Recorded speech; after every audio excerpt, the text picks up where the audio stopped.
Good morning mga Gigi.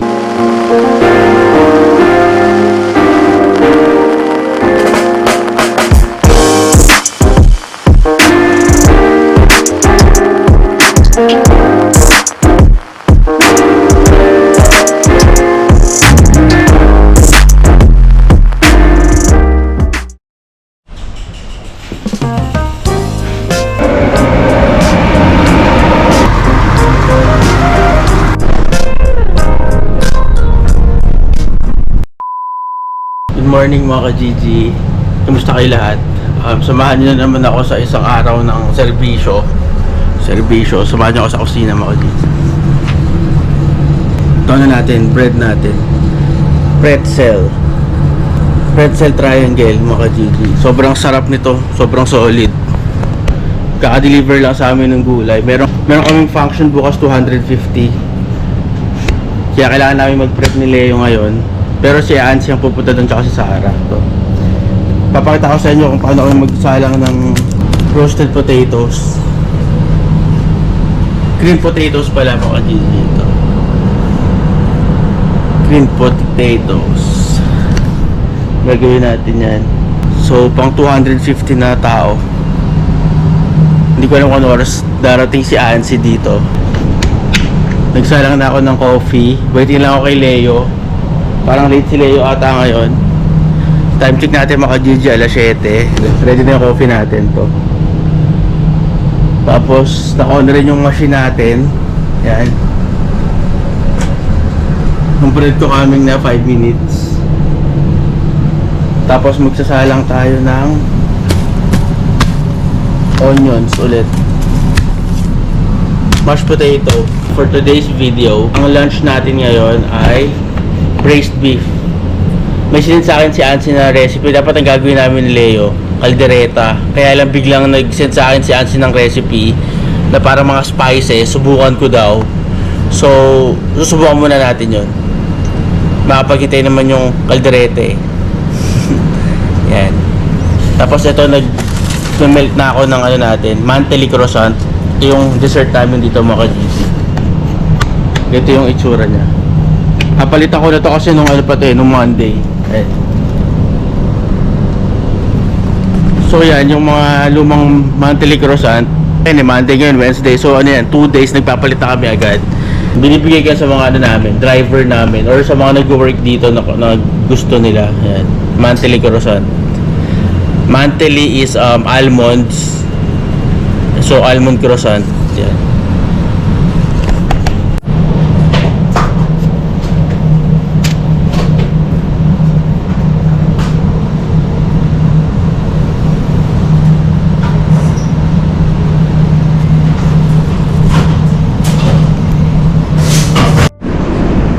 So mga ka-Gigi, maraming salamat pala sa walang sawang suporta. Yan. Mag-shoutout ako mamaya mga ka-Gigi kasi ngayon medyo busy ako eh. Busy kami. Meron kasi si Ansing function 250. Tutulungan namin siya. Yan, grocery muna ako ito. Shoutout ako sa inyo.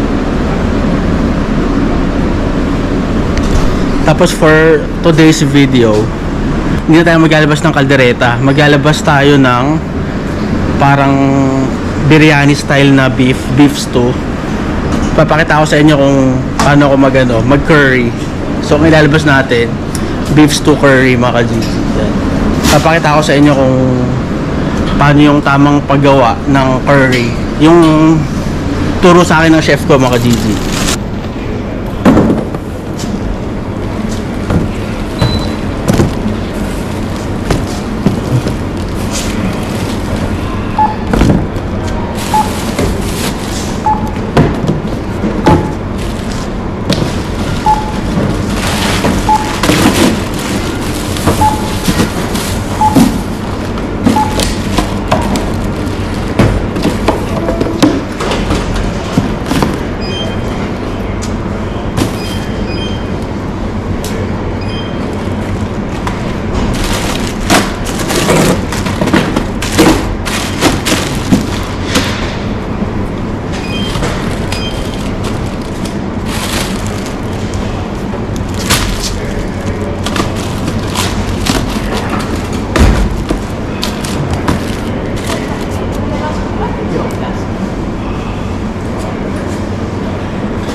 video you doing? Ah, What video today you doing? nothing, just like some parts. Like Oh, so some I'm parts. going to the market. Oh, okay, go to the market. You don't have any like ideas to... No, because I'm like making food. I'm Yeah. sharing like recipes. Yeah, I see. Yeah. You have many videos that Yeah. how to do it. They, Wow. they like it when I share the videos, like the recipes. Yeah. Thank you for yes.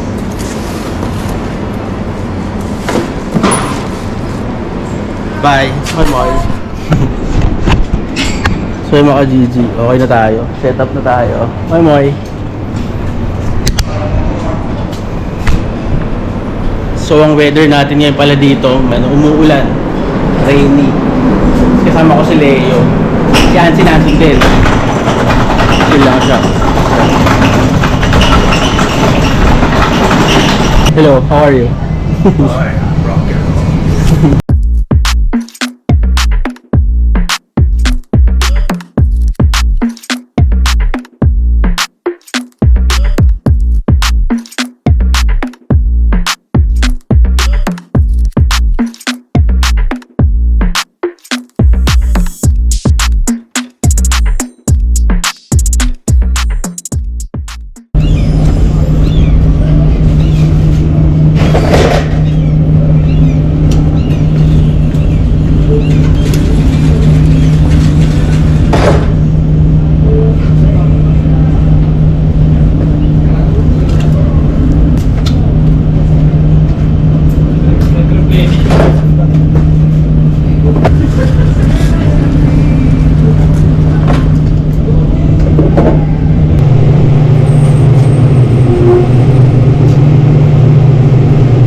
So mga GG, ito yung gagamitin naming meat para sa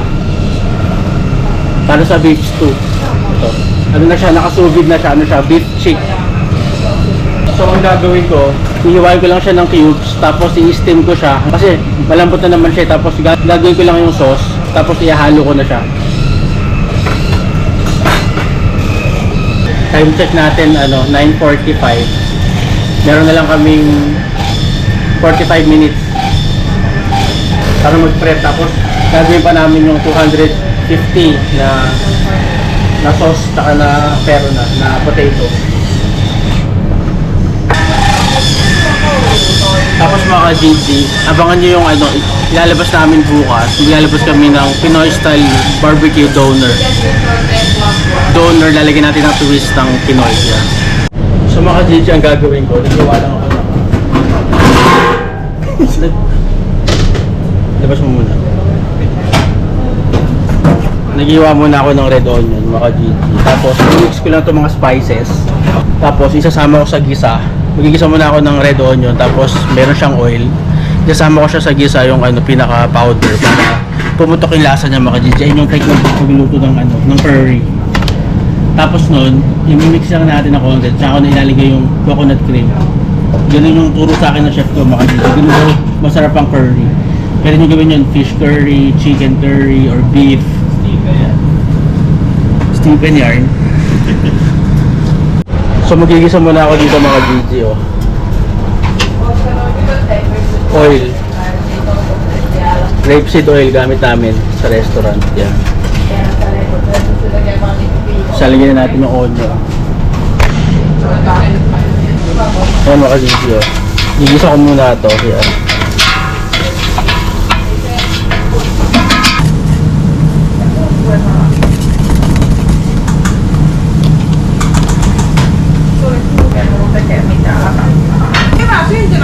Nice shape, nice. Did you get drunk? No. And then I went.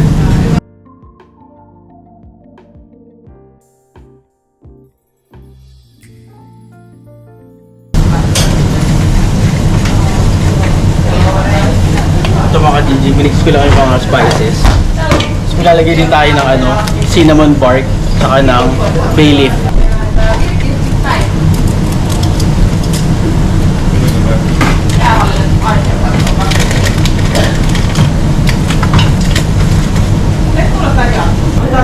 Sa mga Gigi, ito yung mixture ko, isasama ko lang dito sa gisa.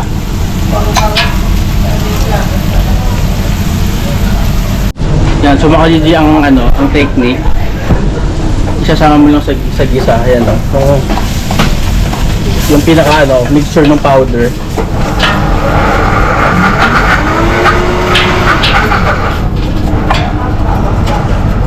Lagyan pa natin ng konting oil.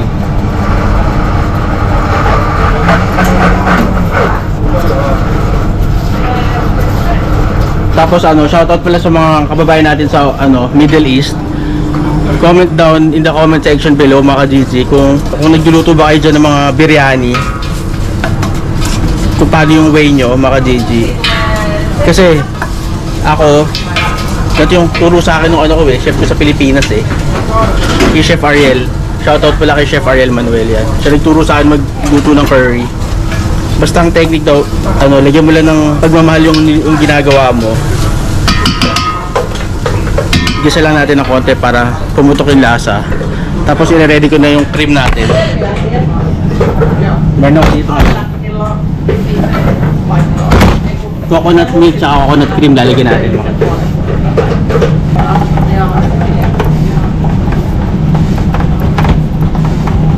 Coconut cream.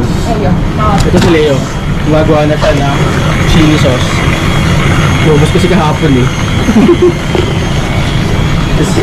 Sarah is so busy slicing. I'm busy. No, I'm not. I'm just wasting my time. And we have Emmy here, the birthday girl. Hello. Happy birthday!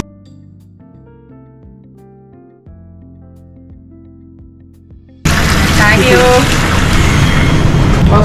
Yeah, so mga Gigi, pag na amoy mo na yung ano, yung nagpapautang sa'yo ng 5-6, pwede na yun mga Gigi. pag naamoy mo na yung ano, nagmumotor na dibidi majigarpit.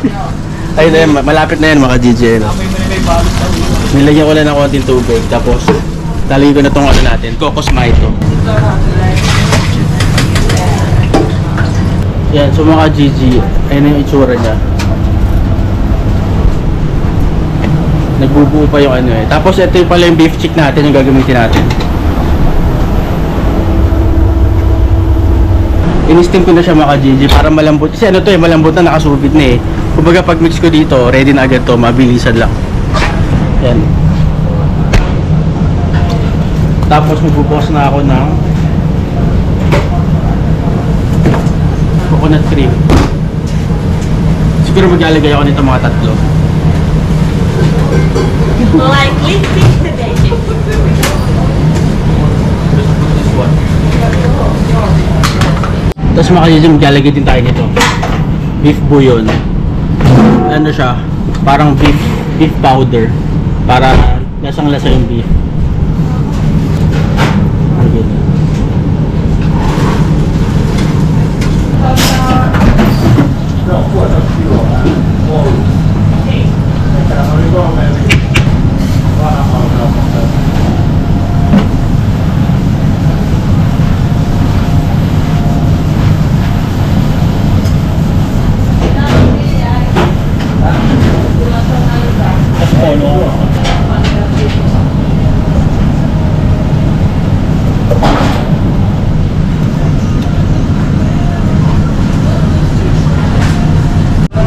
So mga Gigi, magpe-prep na ako para dun sa ano ni Ansi.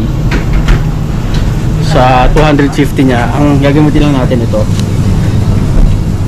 Potatoes.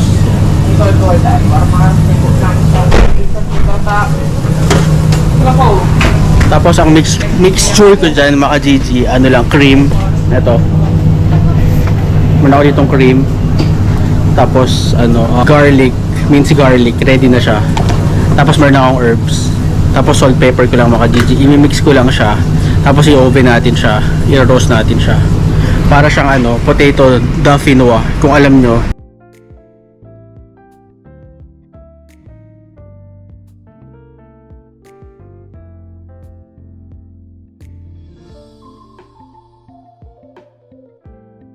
sa French potato dauphino ang tawag nila dyan mga GTN.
Guys, this is my friend, Eric.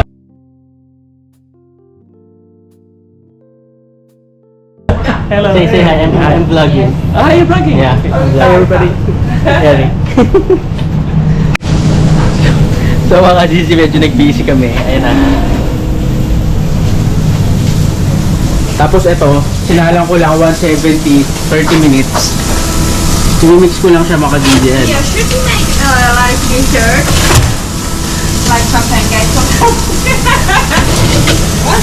Pancake? Ayan mga GDN. Yeah? After. Yeah, no hurt.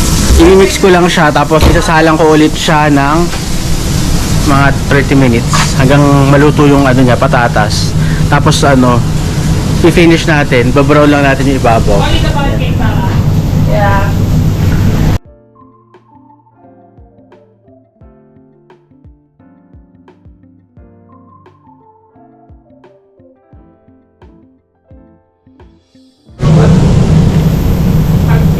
Yeah.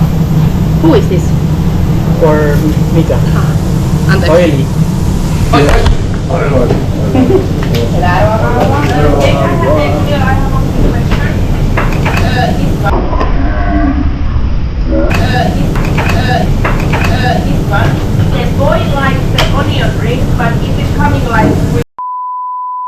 So ay mga GG, gagawa tayo ng pepper sauce.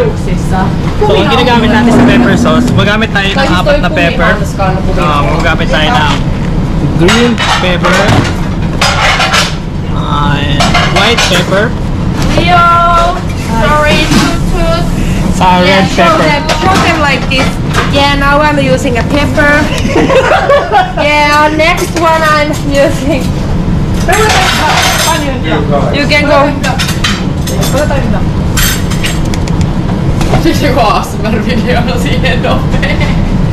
Halo ko yun. Ano? Okay. Mag-adjust ako sa iba. Halo ko na lang yung huli, yung una. No? Sitten mulla on tää Milk Makeup Primer. Mitä sä haluat tehdä? So, take two tayo. So, yun nga, gumagamit tayo ng 4 peppers doon sa pepper sauce natin. Gumagamit tayo ng green pepper, white pepper, red pepper, saka black pepper. Kasi usually kasi gumagamit kami ng yung pandikdik, mortar and pestle, pero marami kasi ito eh. Ngayon, gagamitin natin itong blender. Hindi naman natin siya pipinuin, pero kailangan kasi medyo crack pepper siya. So ayun.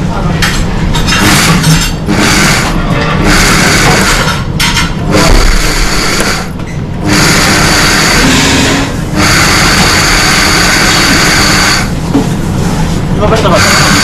Di ba bagay ba? So yan, mga GG. Yan. May mga buo-buo pa siya kasi kailangan natin yun eh. Para kasama siya doon sa sa texture ng sauce. So, kailangan natin itong i-roast. Tapos, saka natin siya lalagyan ng beef stock. Usually, pag gumagawa kasi kami ng isang batch, may suwat siya eh. Bali, 50 grams siya every pepper. So 50 grams na white pepper, 50 grams na red pepper, 50 grams sa green pepper, sa 50 grams sa black pepper. Pero ako sa inyo, kontihan nyo na yung green pepper kasi masyadong malakas yung lasa niya. May overtake niya yung buong sauce eh. So medyo adjust lang tayo sa green pepper.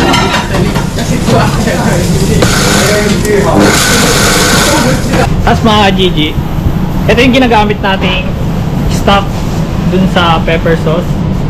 So kailangan natin gumawa ng 22 liters na pepper sauce. So gagamit tayo ng 8 box ng pepper sauce saka 4 na box ng cream. Pero mga GG, usually pag isang batch na yung gagawin nyo, okay na yung dalawang beef stock saka dalawa na itong cream. Pag maliit lang yung gagawin nyo, eh kasi gagawa kami ngayon ng marami-rami, so kailangan namin ng marami. So, ayun. Tapos yung mga GG. Ito, niro-roast na natin yung mga pepper. I-roast nyo lang siya hanggang mga amoy na, paminta yung bahay nyo. Charot. So mga GG, nalagyan na natin yung beef stock. Ayan. I-simmer nyo lang hanggang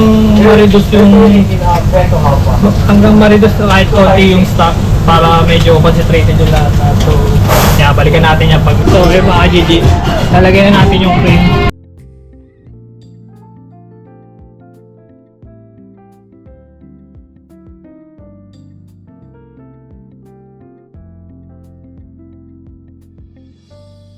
Salt and pepper.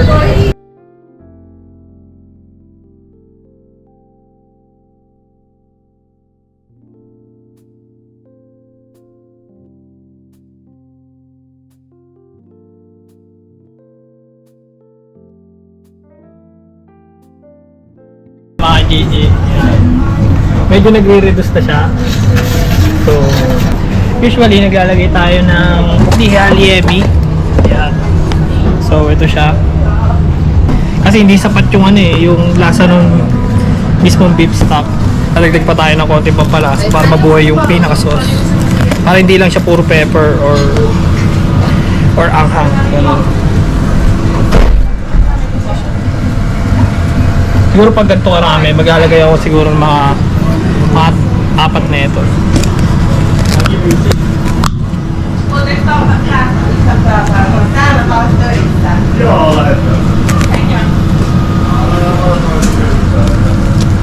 Yan, 4 na yan.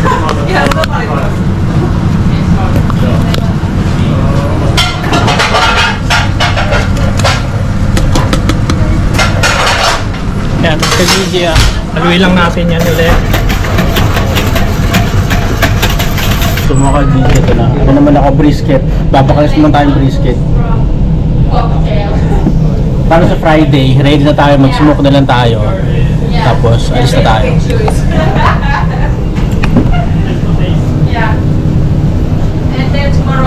Balik tayo mga GG.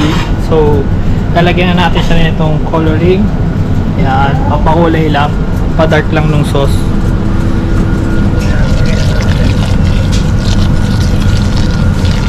Lagay nyo lang kung hanggang saan nyo gusto yung kulay or gaano ka brown yung gusto nyo.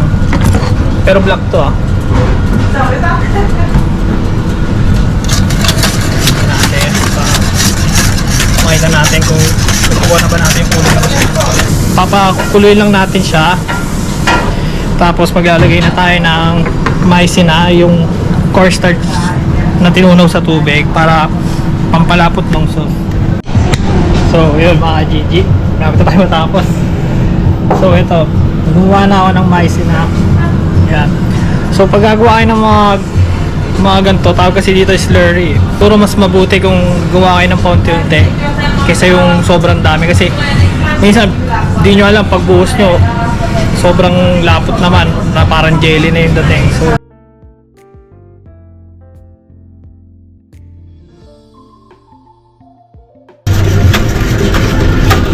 tayin lang natin siya kung lalapot siya or ano. Kung kailangan natin dagdagan, dagdagan natin yung mga GG. Sana na, may naiintindihan ko yung mga sinasabi ko, no? So mga GG time check.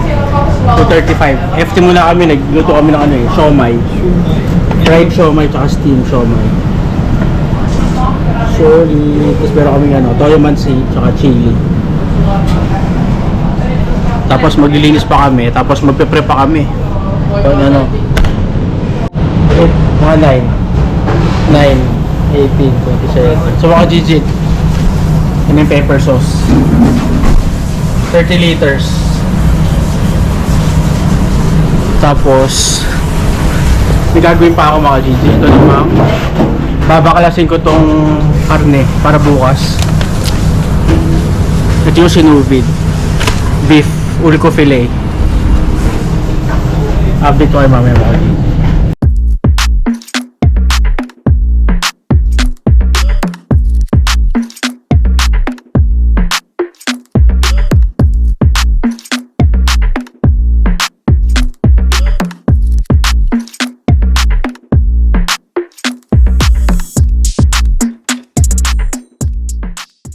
Ito mga GG, babalot natin. There's some stains there, so I'm gonna leave it like. Let's leave it there. Don't worry. Yeah.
Hindi ko na-record, may sinabi si Ansi, sayang no?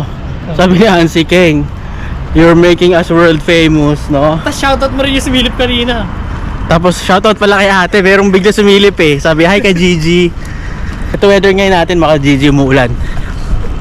Time check natin, 3:30 na. Overtime kami ni Leo. Nag-ano pa kami, nag-setup kami para sa 300 packs ni Ansi bukas. Yan.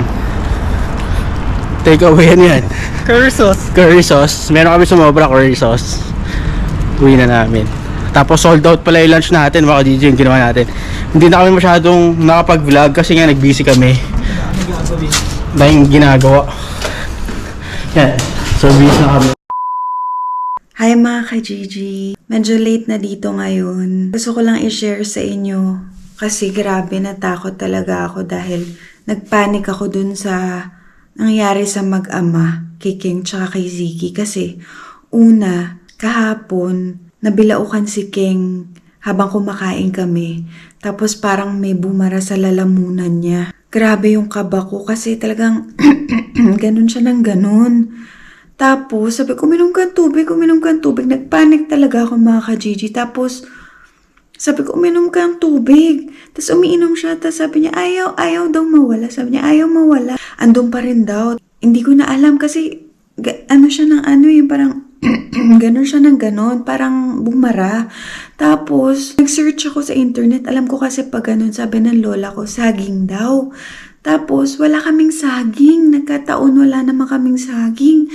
Tapos nun, kung bibili pa ako, diba? Matatagalan pa, ganun. So, hindi ko alam. Tapos, ginawa ko siya ng tea para sana uminom siya. Tapos, baka mawala, parang ganun. Hindi pa rin, mga ka-Gigi. Tapos, kung mag-toothbrush ka, tapos anuhin mo, parang tusukin mo. Parang tusukin mo yung lalamunan mo para lumabas. Kasi gusto ko nga sana maisukan niya na or something. Kasi, hindi ko na talaga alam gagawin ko, mga ka-Gigi. Tapos, ganun, siguro matagal talaga mga ka-Gigi. Tapos, iniisip ko na, baka tatawag na akong emergency, ganun, wag naman sana, ganun. So, grabe yung takot ko mga ka-Gigi, as in grabe. Talagang nasisigawan ko na si King kasi nga ninenervyos na ako. Tapos, ngayon naman mga ka-Gigi, si Ziki naman. Nabilaukan siya dun sa kinakain niya na parang cereals. Nagulat ako, parang nasusuka na siya na hindi na siya makahinga. Ang ginawa ko lang mga ka-Gigi, yung parang napapanood ko na sa first aid. Hindi ko alam yung ginawa ko. Hindi ko alam, basta hinahampas ko yung likod niya mga ka-Gigi para lumabas. Tapos talagang grabe. Parang hindi ko alam talaga. Grabe mga ka-Gigi. Hindi ko alam talaga. Grabe yung kaba ko. Hindi ko maipaliwanag. Talagang naiyak na ako. Tapos si Ziki umiyak siya kasi nga napalakas ata yung yung hampas ko sa likod. So, umiyak si Ziki kasi siguro hindi na rin siya makahinga. Tapos buti, salamat sa Diyos na wala naman. Grabe, hindi ko alam pagka ganun. Alam niyo, gusto kong mag-aral ng first aid, yung actual na first aid. Kasi syempre mahirap kapag wala kang alam na, alam niyo yun, na pag nabubulunan or nachuchok, ganun. So, nakakainis kasi halos sunod silang nabilaukan mga ka-Gigi. Kaya parang hindi ako makatulog kasi iniisip ko yun, alam niyo yun. Tapos maatake na naman yung anxiety ko kasi nga kung ano-ano naiisip ko, baka may masama mangyari, ganun. Pero, ayun mga ka-Gigi, shinare ko lang sa inyo kasi nagpanic talaga ako. So, hindi ko talaga alam kung ano gagawin ko. Sobrang hirap talaga. Sobrang hirap kapag ganun. Di mo kasi rin maiiwasan yun, diba? Kaya ganito yung boses ko kasi madaling araw na. Tapos, hindi ako makatulog dahil iniisip ko yun.